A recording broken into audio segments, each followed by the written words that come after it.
I like seeing people do things that they didn't think that they could do before. I like those aha moments. I like when someone's eyes light up because they realize that they had a really, really good idea and that someone that they feel has maybe a little bit more clout agrees with them.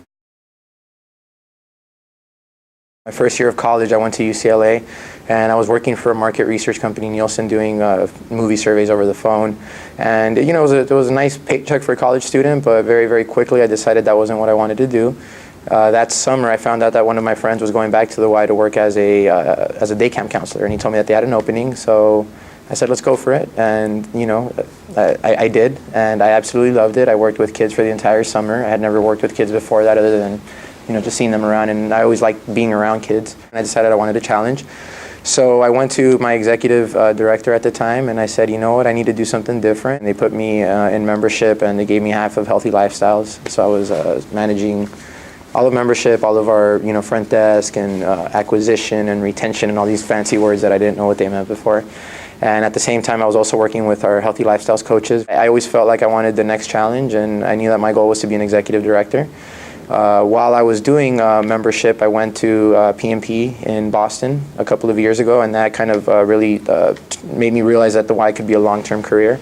So at that point, I started learning more about the different national initiatives that the Y was doing, and I got involved with the Multicultural Mentoring Program. And after that, I applied to be on the planning committee for the very first Emily. So when I went back to LA, I got very intentional about letting people know what I wanted to do. And I kept doing it, and as most Gen Yers, I was a little impatient, and I was expecting things to happen very, very quickly.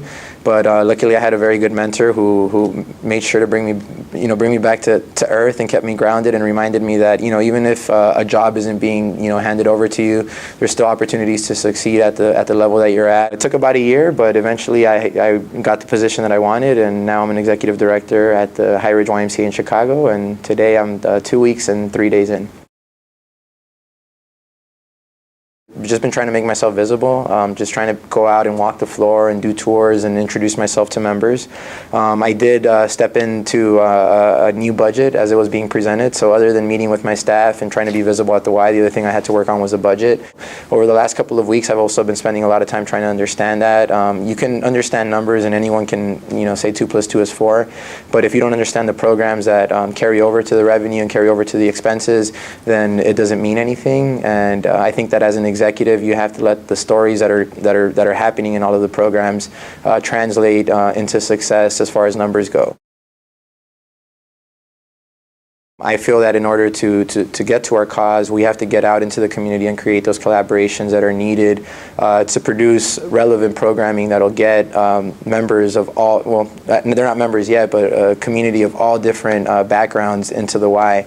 People are coming from, they're leaving their countries or leaving their family at home, and they need to go somewhere where they feel like their family. I was an undocumented Latino. I was undocumented until I was about 13 or 14 years old. I was very, very lucky. My mom won a visa lottery, and if she hadn't won that visa lottery, I wouldn't, I don't know if I would have gone to college. And it's not just undocumented immigrants that are coming from other countries. It's about inside the country and inside our own communities, and making everyone feel welcome and making everyone feel like they're at home.